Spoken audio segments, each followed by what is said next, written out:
ঢাকা বিশ্ববিদ্যালয় আমাদের আবেগ, আমাদের ভালোবাসা। এই বিশ্ববিদ্যালয় আমাদের এই বাংলাদেশ রাষ্ট্রের জন্ম দিয়েছে এবং বাংলাদেশের সকল আজাদী আন্দোলন, গণতান্ত্রিক আন্দোলন এই সব কিছুর সূতিকাগার এই ঢাকা বিশ্ববিদ্যালয়। এবং এই ঢাকা বিশ্ববিদ্যালয় সবসময় মাল্টিকালচারকে প্রমোট করে, সবাইকে নিয়ে একসাথে চলা, ইউনিটি ইন ডাইভার্সিটি, সেটা আমরা বিশ্ববিদ্যালয়ের প্রতিষ্ঠা লগ্ন থেকে দেখেছি।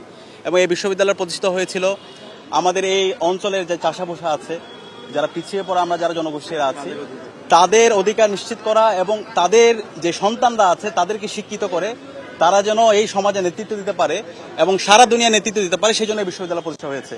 তো 105 বছরে যদি আমরা পর্যালোচনা করি, আমরা দেখতে পেয়েছি এই বিশ্ববিদ্যালয়ের শিক্ষার্থীরাই তারা আজকে বাংলাদেশ এবং সারা দুনিয়াব্যাপী তারা নেতৃত্ব দিচ্ছে।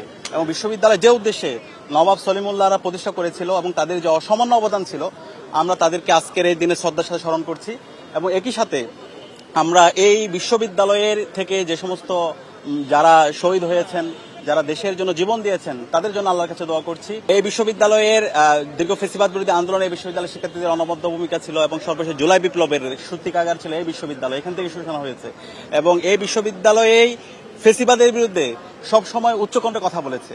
তো বিপ্লব পরবর্তী আজকে আমাদের নতুনভাবে সুযোগ এসেছে এবং সেই জায়গায় আমরা চেষ্টা করছি বিশ্ববিদ্যালয়কে একটা পূর্ণাঙ্গ একাডেমিক ইনস্টিটিউট হিসেবে নির্মাণ করার জন্য। বিশ্ববিদ্যালয়ের শিক্ষার্থীরা যেন পড়াশোনা, গবেষণা, চিন্তা, শিল্প, সাহিত্যের মাধ্যমে আমাদের বিশ্ববিদ্যালয়কে সারা দুনিয়া নেতৃত্ব দিতে পারে, সেজন্য ডাকসুর পক্ষ থেকে আমরা সবাইকে সাথে নিয়ে বিশ্ববিদ্যালয়ের সকল স্টেক হোল্ডারকে সাথে নিয়ে আমরা কাজ করছি। এখানে শিক্ষার্থীদের প্রতিনিধিরা সবাই ছিল। আর এই ক্যাম্পাস এখন বিপ্লব পরবর্তী আমরা সকল অংশীজনদের মধ্যে একটা পিসফুল কোএক্সিস্টেন্স দেখতে পাচ্ছি, সহ অবস্থান, যেটা বিপ্লব পরবর্তী আমাদের সবার প্রত্যাশা ছিল এবং সেটা আমরা দেখতে পাচ্ছি। এখন ক্যাম্পাসের মধ্যে ভায়োলেন্স লেভেল 0, যেটা জুলাই বিপ্লবের অন্যতম একটা আকাঙ্ক্ষা ছিল।